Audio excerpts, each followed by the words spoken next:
আমি যখন আমার নিজের শত্রু, আমি কিভাবে নিজের শত্রু বানাই সে গল্পটাই আজকে বলবো আপনাদের কাছে। মানুষ কেন জানি এরকম করে, মানে শক্তের ভক্ত নরমের জম কথায় আছে, আর এটা আমরা শুনেছি, আর আমি হচ্ছে তার বড় একটা উদাহরণ। হ্যালো এভরিওয়ান, আসসালামু আলাইকুম। কেমন আছেন সবাই? আই হোপ সবাই অনেক ভালো আছেন। নতুন আরেকটা ব্লগ শুরু করার আগে সবাইকে ওয়েলকাম করছি আজকের ব্লগে। কেমন আছেন সবাই?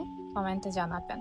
আর হ্যাঁ, ভিডিওটি আপনার কাছে গিয়ে থাকলে আপনি যদি ক্লিক করে থাকেন তাহলে অবশ্যই ভিডিওটি ফুল ওয়াচ করে পাশে থাকবেন।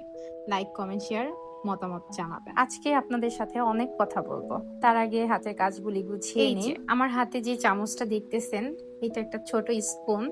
আর এই স্পুনটার কথা এখন আমার মনে পড়ে গেল। আমি এই স্পুনটা অনেক যত্ন করে রেখেছি, কারণ এটা হচ্ছে আমার যখন ফার্স্ট বেবি হয়, ওকে যখন ফুড খাওয়ানো হয়েছিল তখন এই চামচটা দিয়ে প্রথম খেয়েছে। যদিও এটা কোনো দামি জিনিস না, তারপরও আমার কাছে অনেক মূল্যবান, তাই এটা আমি খুব যত্ন করে রেখেছি। আর বাসার সব পুরাতন জিনিস চেঞ্জ করলেও এটা আমি এখনো চেঞ্জ করিনি। আমার কাছে এটা যতদিন না ভেঙে যায় ততদিনই থাকবে। অনেক কথা বলেছি, যাই হোক এখন কাজে ফিরে যাই। আমি আজকে রান্না করছি তেহারি মশলা দিয়ে বিরিয়ানি রান্না করছি। কারণ কি, আমি বিরিয়ানি মশলার যে প্যাকেটটা, রাঁধুনির যে প্যাকেটটা আছে, সেটা আমি কেন যেন আমার কাছে ভালো লাগে না, অনেক স্মেল। যার কারণে নাকি আমি তেহারি মশলা দিয়েই আমি বিরিয়ানিটা রান্না করি। আর এটা কিন্তু খেতে দারুণ হয়। চলেন আপনাদের সাথে শেয়ার করি। আর এখন আমি সব এখানে মশলা ম্যারিনেট করে রাখতেছি আগে থেকে। এখানে প্যাকেটের যে মশলাটা ছিল তেহারি মশলা, সেটা দিলাম পরিমাণ মতো। তারপরে লবণ আর হচ্ছে টক দই দিয়ে আর একটু সামান্য সরিষার তেল দিয়ে এটাকে ম্যারিনেট করে 15 মিনিটের মতো ঢেকে রাখবো। আমি কিভাবে রান্না করি সেটাই দেখেন। রান্না তো আমরা কম বেশি সবাই পারি, তারপরও আমি যেভাবে বিরিয়ানিটা রান্না করি সেটাই আমি আপনাদের কাছে প্রেজেন্ট করার চেষ্টা করলাম, কারণ এভাবে বিরিয়ানি রান্না করলে আমার কাছে টেস্টটা অনেক অসাধারণ মনে হয়।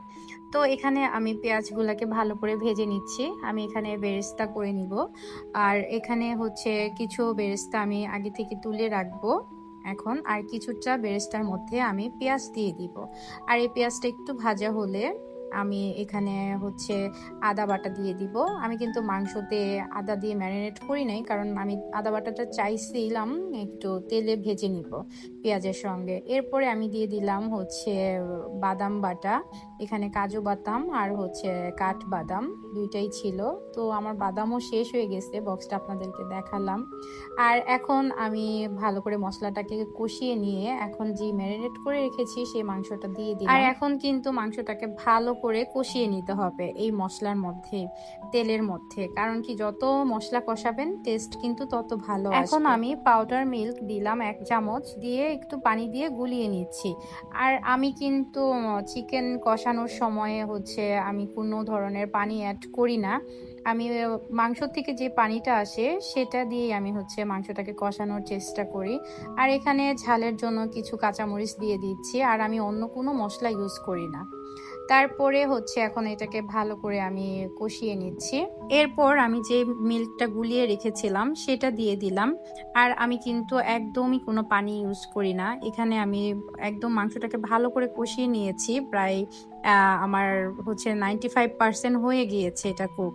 আমি এখন হচ্ছে ঢাকনা দিয়ে ঢেকে দিব। আর এখন আমি এটা চিকেনটা হতে হতে আমি এখানে পোলাওর চালটা রেডি করে ফেলবো। চিকেনটা হতে থাক, এদিকে আমি কাজগুলো সেরে নেই। আর হচ্ছে আপনাদের সাথে একটু গল্প করি। ভিডিও শুরুতে বলেছিলাম যে আমি কিভাবে আমার নিজের শত্রু বানাই, সত্যি এটা আমি আপনাদের সাথে শেয়ার করি। এখন আমি না খুব নরম প্রকৃতির একটা মানুষ, একদম সফট। আমি না কখনো কোনো জিনিস কেন যেন না করতে পারি না। এই ধরেন যে কেউ আমার কাছে কোনো একটা প্রবলেমে পড়েছে, আমার কাছে হেল্প চাইলো, আমি না সেটা না কোনোভাবেই না আমি মানা করতে পারি না। সেটা যে কোনোই হোক, যেভাবেই হোক, আমি তাকে হেল্প করার চেষ্টা করি। আর তারপরে কি হয় আমার সাথে, আমার মানে কাজ বুঝে নেওয়ার পরে দেখা যায় কি আমার সবকিছু সুবিধা গ্রহণ করলো, তারপরে সেই মানুষটি আর আমাকে এমন ভাবে অ্যাভয়েড করে যে আর আমি সেটা না আমি নিতে পারি না। কেন জানি এরকম হয় আমার সাথে আমি জানি না। আমার অনেকবার শিক্ষা হয়েছে, তারপরও আমি মানে শুধরাই না। আচ্ছা, একটু ভিডিও প্রসঙ্গে কথা বলি। আচ্ছা, রান্নার সময় কারা আছেন যে এরকম আমার মতো গরম চুলার মধ্যে, মানে চুলা জ্বলতেছে সেই অবস্থাতে শুধু ক্লিনিং করতেছেন আর ক্লিনিং করতেছেন? আমার মতো কে আছেন কমেন্ট করবেন। আমি কিন্তু এরকম করে অনেকবার হাত পুড়ছি। আজকে কেন জানি আপনাদের সাথে মনে হলো যে আমি শুধু গল্পই করি। আর এদিকে আমি হচ্ছে ডিম সিদ্ধ করব, আর ওটা ভুলে গেছিলাম। তো এখন মনে পড়লো যে আমি তো ডিম দেইনি চুলায়, তো আমি চুলায় এখন ডিম বসিয়ে দিলাম। ডিমটা হতে থাক, আর একটু গল্প করি। নরম মনের হওয়াটা ভীষণ ঝামেলার, সবকিছুতেই ঠকতে হয়। কেউ একটু আবেগ মাখা সুরে কিছু বললেই গলে যায়, কেউ একটু আদরের সুরে কিছু করে দিতে বললে মুখের ওপরে মানা করতে পারি না, সেটা যতই কষ্ট হোক। কেউ নিজের বিপদের কথা বললে বা শেয়ার করলে তার বিপদের সমাধান নিয়ে ভাবতে ভাবতেই যেন আমি নিজেই বিপদ ডেকে আনি। নরম মনের হওয়াতে যেন আরো কত বিপদে পড়েছি, হিসাব নেই। যাই হোক, এবার আসি একটু ভিডিও প্রসঙ্গে। এখন আমি যে চালটা ভিজিয়ে রেখেছিলাম সেই চালটাকে ভালো করে রাইস কুকারে দিয়ে দিলাম, আর এর সাথে হচ্ছে এলাচি, দারচিনি, তেজপাতা, যা যা দরকার সবকিছু দিলাম। পরিমাণ মতো পানি দিয়ে এটাকে আমি রাইস কুকারে বসিয়ে দিব। আপনাদেরকে একটা ট্রিক শিখিয়ে দেই, হয়তো অনেকে জানা আছে, হয়তো বা কেউ জানেন না, তাদের জন্যই। রাইস কুকারে যখন আপনি পোলাও, তারপর খিচুড়ি, তারপরে হচ্ছে বিরিয়ানি, এই টাইপের কিছু রান্না করবেন, তখন লবণ কিভাবে পারফেক্ট করে দিবেন, আগে কি করবেন, পানি দেওয়ার সময়ই লবণ দিয়ে দেখে নেবেন। যদি এ পর্যায়ে লবণটা একটু বেশি থাকে তাহলে ভাববেন যে একদম পারফেক্ট হবে। এখন আমি এখানে যে চিকেনটাকে আমি কষিয়ে নিয়েছি আগে থেকে, সেটা দিয়ে দিলাম। আর তার সাথে আমি কিছু কাঁচামরিচ, কিশমিশ, তারপর হচ্ছে পাউডার মিল্ক, এগুলো দিয়ে ঘি দিয়ে ব্যাস দমে রেখে দিব। আর এভাবে কিন্তু কুকারে রান্না করলে বিরিয়ানি, তারপর হচ্ছে মোরগ পোলাও, এগুলো কিন্তু খুবই সহজে হয়ে যায়।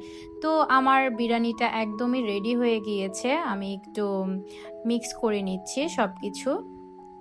এরপর আমি এখানে বেরেস্তা দিয়ে দিলাম, আর এটাই হচ্ছে একদম শেষ প্রসেস। ব্যাস, আমার বিরিয়ানি রান্না হয়ে গিয়েছে। এখন আমি সালাদ কেটে নিব। আর হ্যাঁ, আমি কিন্তু কথা ওভাবে গুছিয়ে বলতে পারি না। যতটুকু বলেছি সবকিছু ভালো করে বলারই চেষ্টা করেছি। যদি কোনো ভুল ত্রুটি হয়ে থাকে ক্ষমার দৃষ্টিতে দেখবেন। আর আজকে মনে হয় আমি একটু বকবক বেশি করে ফেলেছি, আমি নিজেও জানি না আমি আজকে কি বকবক করেছি আপনাদের সাথে। ভিডিওটি এখনো যারা দেখছেন তাদেরকে অনেক ধন্যবাদ। এই তো কথা বলতে বলতে আমার সালাদ কাটা হয়ে গিয়েছে, এখন আমি খাবার সার্ভ করব। আর আজকের ভিডিওটি আপনাদের কাছে কেমন লেগেছে অবশ্যই কমেন্টে জানাবেন। আর নেক্সট কি টাইপের ভিডিও আপনারা চান সেটা আমাকে কমেন্টে রেখে যান, আমি চেষ্টা করব সেই ভিডিওটি আপনাদের সাথে শেয়ার করার। তো আজকে এই পর্যন্তই ছিল। যারা ভিডিওটি দেখেছেন তাদেরকে অনেক ভালোবাসা। ভালো থাকবেন, সুস্থ থাকবেন। আল্লাহ হাফেজ।